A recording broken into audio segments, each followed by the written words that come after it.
This is about actinomycetes, right? Now, when I say actinomycete, what clicks to my mind? The very first thing and that gets to my mind is actinomycetes is to antibiotics. Since the time when the streptomycin was invented by Waxman, since then we have been um, uh, correlating actinomycetes as the organisms which produce antibiotics, right? So when I talk about these historical discovery, which dates back to 1945, right? And similar research on the अपनी premium की what we सदस्यता say लें केवल 109 these रुपए filamentous bacteria had happened, and then you have got a series of different তাতেও antibiotics, ভালো যাবে বলেছিলাম না the একটু working বেশি সমস্যা principles নেই produced by তাতেও কমে bacteria, and ওটাই the Selman Waxman, he had inspired many researchers, right? And then publications and the new molecules, they were এখনো ক্লাস arriving, নিচ্ছে না and তো entire জমে panoply of different antimicrobial molecules was revealed. In 1959, they had আমরা classified আগে হলে the অনলাইনে বানিয়ে organisms which are filamentous type bacteria, that is what they are phone called করে as নিয়ে the slender filamentous bacteria, actinomycetes. বাড়ি গিয়ে So শুনবো initially it তাও was বুঝি সকাল থেকে dealt কলেজে with আমার the bacteria who are having filamentous body structure, not a single cell as such, as we observe in eubacteria, but it is something like fungi, the arrangement of cells in filaments. So dealing with those, the 10 genera they were named, and they included Actinomyces, Nocardia, Streptomyces, Thermoactinomyces, Waxmania, Thermopolyspora, Micromonospora, Thermomonospora, Actinoplanes, and Streptosporogenum. So these are the different 10 groups, or you can say genera, which are referred to as actinomyces, right? Now, when you talk about classification, basically we begin with the morphological characters, and then we go to the molecular details as we go on elaborating on the characterization of any isolate, any bacteria, any genus we want to reach to or find out of an isolate. So what we do, we start with morphological character, then biochemical, then metabolomics, genomics, different molecular approaches we proceed with. So here to begin with, when we talk about actinobacteria, they are gram-positive bacteria with their DNA, which is having a DC ratio in between 59 to 73% mole percent, right? And extensive branching substrate and aerial mycelia. So this is a characteristic feature when it comes to the morphology. When we talk about the taxonomy of actinomycetes, it can be very well summarized in the flow chart as you're seeing. These are bacteria, right? They are called as actinobacteria. The class is actinobacteria. Subclass is actinobacteriidae. Order actinomycetes, and under that you have different suborders, right? So these actinomycinae, micrococcinae, so on. So these are you will find some common names of where you can correlate with different bacterial names like Corynebacteriaceae or Pseudonocardini, Streptomycini, right? So or Frankini, right? So under that suborder, you are going to find a different genus, and the main major 10 genus we have seen in the previous slide. And these organisms are known for production of আমার কাছে various সব bioactive ইয়েগুলো molecules এসেছে গোটা having মশলাগুলো antimicrobial activity, হ্যাঁ রে mainly তোমাদের ক্লাসে tetracycline, নেই সব কিছু cephalosporin, এমনি হয় আমার খাতায় সব গোটা aminoglycosides, মশলা আছে macrolides. They are derived from actinomycetes. So when we talk about defining the খাই দেখ actinomycetes as bacterium, we আবার talk about its gram বয়স nature. কিছু It's আয় কি gram-positive, branching এত filamentous পরিষ্কার bacteria গোটা less than মশলা 1 আমি micrometer in সব দিন সব আমার width. পাতেই পড়ে And of course, very consistent feature মানে এক about these দুটা অন্য কারো bacteria is পাতে that পড়লে they do বলবে not show the বেশিরভাগটা আমার consistent পাতে পড়ে হ্যাঁ morphology. হ্যাঁ That হ্যাঁ means they show pleomorphism. So pleomorphic morphology is one of the characteristic of this group of bacteria. They are non-motile, slow-growing organism, and very importantly, it is mentioned here that they are not acid fast, because if you know, initially mycobacterial group also was considered to be in the same group of organisms. We will come to that. But yes, when it was about actinomycetes, people used to talk about nocardia also and mycobacteria also. But later on, it was moved from actinomycetes group. But yes, that's why it is necessary to mention it is actinomycetes are non-acid fast. They may be microaerophilic or facultative or obligate anaerobes. And the genera most commonly talked about are Actinomyces, Propionobacteria, Bifidobacteria, Nocardia, Streptomyces, and Rhodococcus. When it comes to habitat, yes, right from mouth to soil, you will find these organisms in diverse environments, and the requirements, as I said earlier, are going to vary with respect to the oxygen requirement, microaerophilic to obligate anaerobes, such big diverse genera it is. The group of organisms it is having genera which prefer aerobic, anaerobic, or facultative aerobic, microaerophilic, or obligate anaerobic uh, environment for their growth. So when it comes to classification, just if you take one example of Actinomyces, right?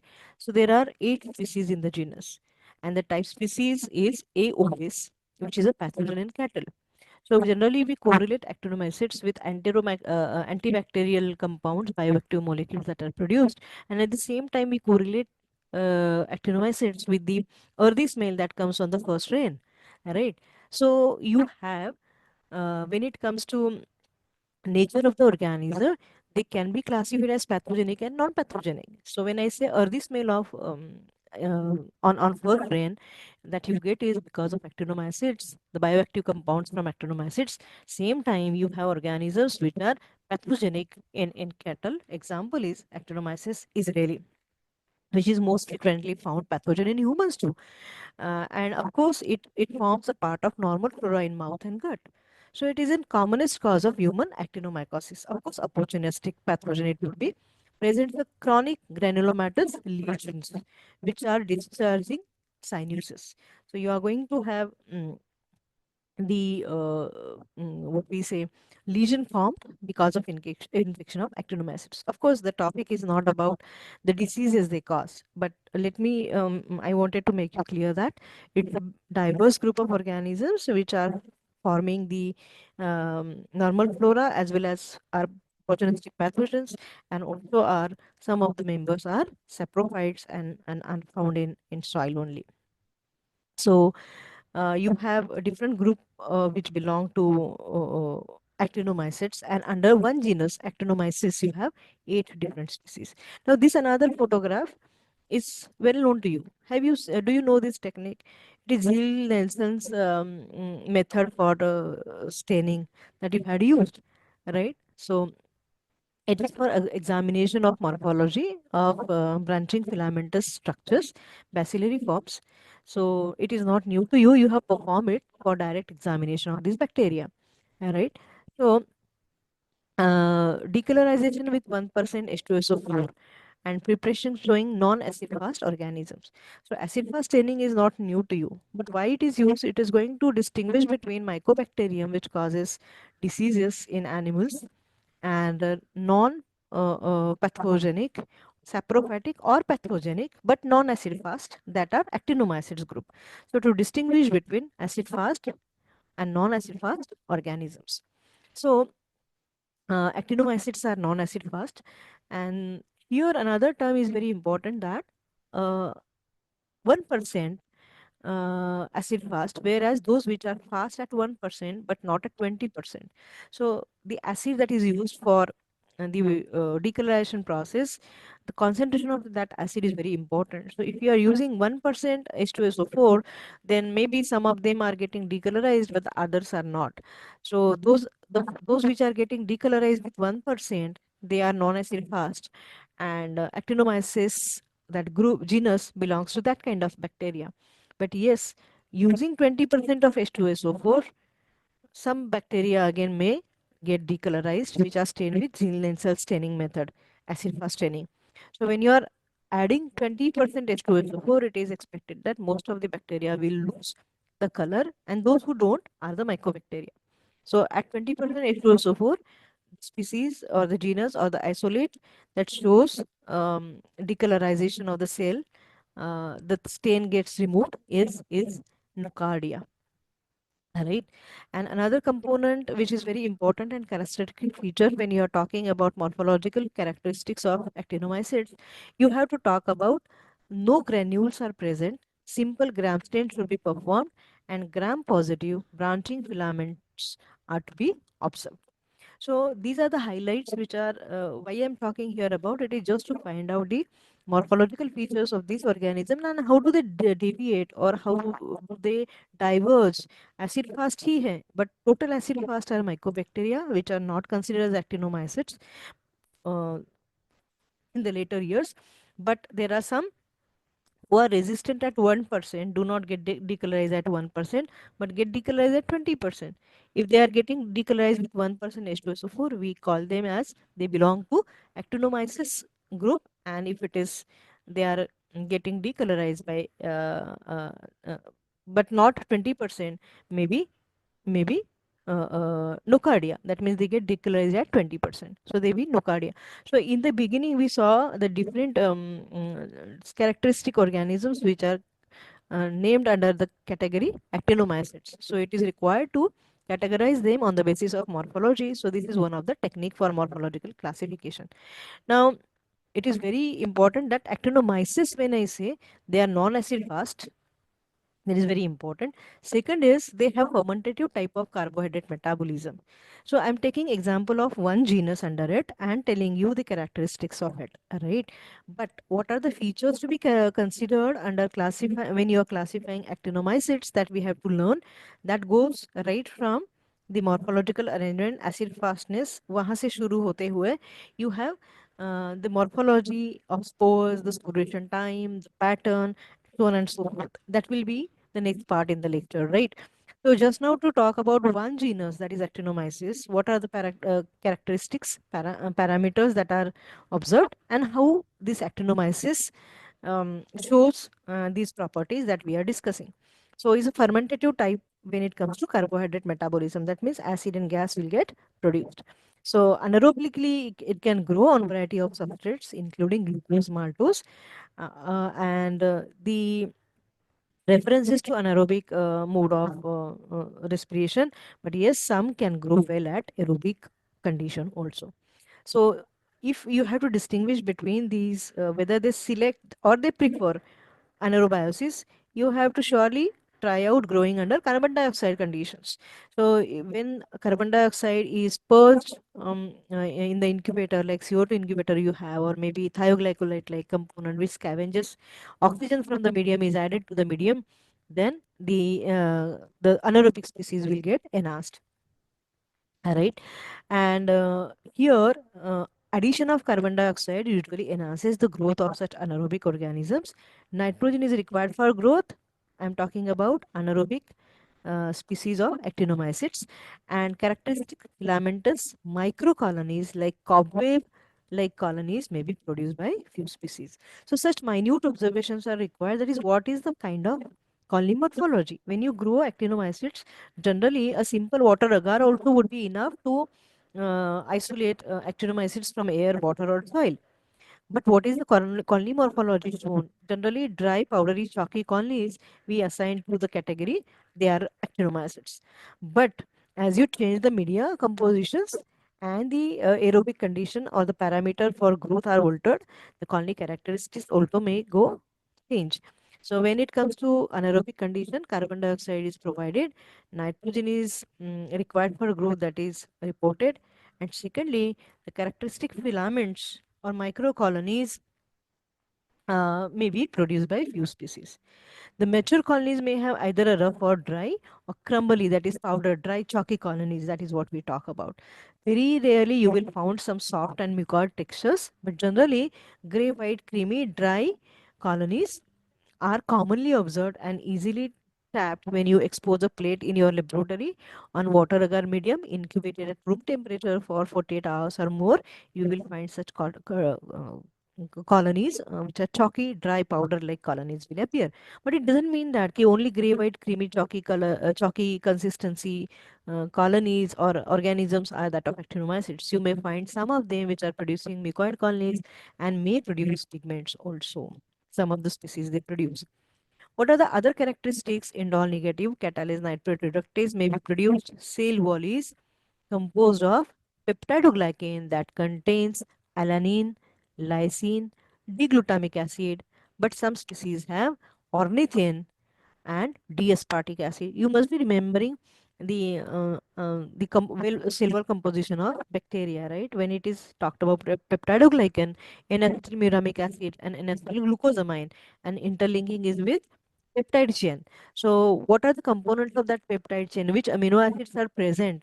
That is going to be species specific, right? That has been observed. So when it comes to actinomyces group, then you have alanine, lysine, D-glutamic acid, and some species may show aspartic acid, that is delta configuration, and configuration A5 alpha, that is ornithine, may be present.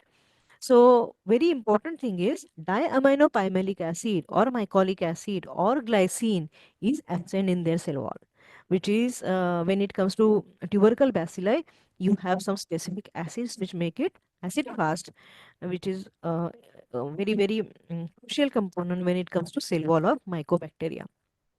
Right. So when you're talking about classification, you have to compare not only the cell wall structure on the basis of gram staining, but composition of cell wall components that can be analyzed by biochemical analysis methods, fragmentation of each component in it and its analysis. That tells you that yes, alanine, lysine, glutamic acid are present in the peptide chain which cross-links the peptidoglycan layers, and maybe it is ornithine or aspartic acid which is not commonly found in other bacteria.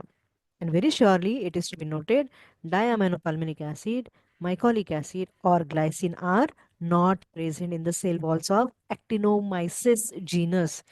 We have taken it as a example. Ki what are the characteristics we compare when we are going to classify actinomycetes, right?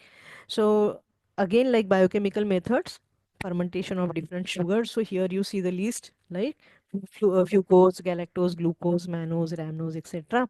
So which may be present singly or in various combinations, whereas arabinose, xylose, these are here we have talked about fermentative mode of metabolism, but here we are talking about presence of these sugars in the cell wall components, right? So they may be present singly or they may be present in various combinations, etc. But arabinose and xylose will never occur in actinomycetes. Second component that is very much important while classifying is cellular fatty acid profiles, right? So when it comes to actinomyces genus, it is simple and predominantly even numbered, that is carbon chain length is even numbered. So it is 10, 12, 14, 16. You won't have odd numbered carbon chains when it comes to the lipid components or fatty acids in the cellular components of the actinomycetes. So they are insaturated, unsaturated, but no branch chain or odd numbers are not found in actinomycetes. So you must have noted by now that key biochemical characterization when you are doing it is not just about fermentation of certain carbons or utilization of nitrogen, but you are going to characterize the composition at molecular level, the composition of cell wall. One example we have taken here. So when it is example is actinomyces, we have seen it is made up of peptidoglycan, the polypeptide chain which links the peptidoglycan filament are consisting of alanine, lysine, D-glutamic acid, sometimes ornithine and aspartic acid. Secondly, uh, mycolic acid, glycine, and diaminopalminic acid are absent, but you may find variety of sugars which are attached and are forming the part of their cell wall. That is one. Then comes fatty acid composition. So simple, saturated, unsaturated, but even number fatty acids are found. Total lipid content when we talk about of Actinomyces genus, it includes cardiolipin, galactose-sphingoglycerides, phosphatidylcholine, phosphatidylglycerol, phosphatidylиnositol, right? And the range on the dry weight basis is between 3.5 to 5.5%. So this tells you this is another thing. What molecule is present and what is the concentration of it on the basis of dry weight that needs to be quantified. Right. Also, it is important to note the respiratory quinones or menaquinones, which are 8, 9, 10, and 11 isoprene units with either no or varying degree of saturation also can be found. So, taking example of Actinomyces genus, we have described the characteristics which are important in classification of actinomycetes. Now, here you get to know that actinomyces species, when we talk that genus only we are talking, they are heterogeneous, often very difficult to speciate. Species uska identify karna, it's not that easy. So what you need to do is you have to go for HPLC, TLC, or SDS polyacryl gel electrophoresis methods, so that you can analyze the metabolites produced or special proteins that are produced by these organisms, or the particular profiling of fatty acids. You have to take help of these advanced methodologies. Also, when it comes to metabolism of carbohydrates, end products from glucose fermentation. So we know that glucose, when it is metabolized, it initially metabolized through pyruvic acid cycle. So you get pyruvic acid, then TCA cycle, and then it goes to ETC, and then energy production is there. But when it comes to pyruvic acid formation, it's not necessarily only one acid is produced, right? You may have intermittent of TCA cycles which also get accumulated. So here, end products of glucose fermentation is not pyruvic acid alone, but it may include formic, acetic, lactic, and succinic acid.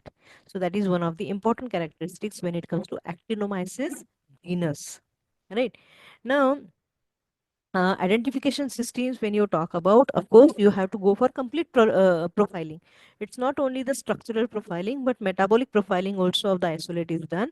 So here, when we talk about metabolic profiling, enzymatic and biochemical profiles uh, are to be characterized, and you get commercialized kits for it, and you can identify that. But very simple thing that is probably new to you, you might have heard about the term MALDI-TOF, which is nothing but a methodology which is going to profile the proteins. So you have to provide a single isolated pure colony to the machine, and the machine is going to scan the entire protein profile, and based on that you can identify the isolate its species, right? So which is the most recent and highly valuable method which is used for identification of Actinomyces species. At species level identification, MALDI-TOF profile will be very important, but MALDI-TOF again is blended with MS, right? So that is very important. So these are the different methods. Here is one paper, the very first paper, which talks about Waxman's discovery in his own words. So it is original paper by Waxman, right? So the nomenclature and classification of actinomycetes. So once you have attempted to isolate on what media like water agar or certain specific actinomycete agars also are available, but simple water agar or soil extract agar, they will give you a diverse type of actinomycetes growing on your plate, and in 2 to 3 days period of time. Of course they are comparatively slow growers, right? But yes, secondly, you are going to isolate them, you are going to characterize on the basis of gram staining, acid fast staining, then biochemical profiling, carbohydrate metabolism, utilization. Then you are going to go for cell wall composition, lipid profiling, MALDI-TOF MS for protein profiling, right? So metabolic profiling is done, and then comes the route for nomenclature. So here is the original paper which talks about Waxman's classification, right? But there were criticism. But yes, the description of his organism, it was vague, right? So it was further refined, and you have more precise classification for actinomycetes that has come up with.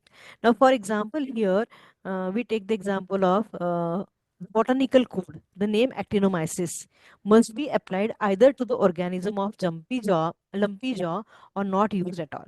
So, actinomyces, जो मैंने अभी बोला आपको, that we had taken as an example. So, that is having 8 different species, at least recorded today. When but here the original paper, when Waxman has mentioned about actinomycete, what he mentions, it should be associated with lumpy jaw. If it is any other isolate which is showing all other characteristics similar to actinomycete, should not be called actinomycete if it is not associated with lumpy jaw. So these kind of or what pitfalls were there. But yes, further this system of classification and nomenclature of actinomyces, which is one of the genus under actinomycetes, mycetes and myces. So understand that. So it is taking example of actinomyces. So this was little errors were there, or the systems were not fully acceptable. So they were defined and redefined. Yes, why it was required to define? Because this kind of problem become particularly significant in view of the need for the revision of actinomycetes for sixth edition of Burgess manual, which is been undertaken by authors of this paper. We have been reluctant to deviate from Waxman classification because we have felt that to abandon the name actinomyces for the large group of aerobic spore forming species would cause more confusion than to adopt the name Cohony streptothrix. So already in wide usage for the anaerobic pathogenic species. So classification level पे कितना सोचना पड़ता है. It is just to make you understand the depth of analysis these editors do when they add any genus or any species, any isolate as a new isolate or a variant of the original one or a novel species. They have to do. So this is example of actinomycetes. Now here, when I talk about actinomycetes, so as I said earlier, they are pathogenic also, like some group members of actinomyces. They are causing lumpy jaw, that is a disease in animals, right? So in cattle, they cause different diseases. Similarly, they are the part of normal flora, but they will result in the formation of shoals or the lesions in the mouth. So pathogenic strains also there are pathogenic species also are there, but the earthy smell is on account of saprophytic actinomycetes, which are aerobic, right? They form catenulate spores, and for example, streptomyces is one of such uh, group members, right? Now botanical code recommend that family names derived from generic names. The new family name for the spore forming actinomycetes is proposed as streptomycetes. So I'm talking about history, how the classification of actinomycetes was defined and redefined. At the same time, we are talking about what are the characteristics which define actinomycetes group. All right. So simultaneously, we are going with it. Now, when we talk about streptomyces, let's take the example of streptomyces which belong to Streptomycetaceae. Right. That is the name of the family. And streptomyces, when we talk about, here you have the actinomycetes, which are Streptomyces and Micromonospora. So Streptomycetes family having two genera, and these two examples are referred here. So when we talk about genus Streptomyces, these are spore formers, and they are in the chain, and aerial hypae are observed. The spores are apparently endogenous in origin, or by segregation of protoplasm. So uska jo hypa hai, that is what is very important fungal description. But yes, the filamentous structure, that protoplast is going to get segregated, and the spores will be generated. It is thought that these spores are endogenous in origin. Within the hypa only a series of rounded oval cylindrical bodies get formed. That is how it gets formed within bacteria also. And always it is shrinking of the protoplasm and formation of thick layers around it, and that the spore will be then outside the cell, because once it is released, that is what we call, but it is entire vegetative cell form has got converted to spore form. So here also initially the spore, though the structures are filamentous, it is not like fungi, that is the spores will be found on the top of the hyphae, but they are formed within. Though they are in the chain, they are formed within, and they probably originate from the cell by fragmentation of or segregation of protoplasm of the hypa. Now, generally, the chains or spores are often spirally coiled. This is another characteristic I mentioned in the beginning. That is, when you are classifying on the basis of morphology, the arrangement of filament, filament dimensions, filament shape, filament color, right? All these things, along with the spore shape, spore arrangement, all these things are going to be very crucial in identification. So here we mentioned about spirally coiled arrangement of spores. So maybe they are simple or branched. So sporophores, the body that holds the spores or from where the spores originate. The sporophore may be simple or branched. So Streptomyces albus, Rosidoria, MN Kransky, Com nov. अरे ये क्या है? कुछ नहीं. This is newly named genus of Streptomyces albus. This species was already earlier known as Actinomyces albus, but now it is renamed as Streptomyces albus. Why I'm taking this? It is just to make you realize that as the redefining of classification characteristics or the parameters and observations reported by various researchers across the globe are noted, edited, then such kind of changes in the nomenclature is a common feature in systematics of bacteriology. Bacteria come up with new names with getting better insight into their characteristic properties. So here the Actinomycetes albus Krenetsky uh, is renamed as Streptomyces albus Rosidoria MN Krensky com.nov. So these are the prefix which are or suffix which are coming along with the details about its location, its the lab where it is worked, so on and so on. So this is one of the commonest and best known species of the group, and while it may later be subdivided into further species. So when we talk about Streptomyces, colorless with white aerial mycelia, forming ovoidal spores in coiled chains, lateral branches of aerial hypae. Right? This kind of description will indicate it is Streptomyces. So this is very required that what are the characteristic features. So taking example of some genus, you can elaborate on classification in this way. Now, one more point that I wanted to highlight here, that is yes, on the proposal by Stanier and Van Niel, genus Mycobacterium was transferred from Actinomycetes to Eubacteria. Right? Otherwise, it was earlier along with Actinomycetes. And we in the discussion we have talked about non-acid fast. Mycobacteria are acid fast. Presence of mycolic acid, diaminopalmalic acid, all these things are not found in Actinomyces, one of the genus we have taken the example of. But there is variation in composition of the members which are there under Actinomycetes and Mycobacteria. Similarly, there are certain common features in my between Actinomycetes and Mycobacteria. That's why initially they were put together under titles Actinomycetes. But now Mycobacterium has been moved under Eubacteria.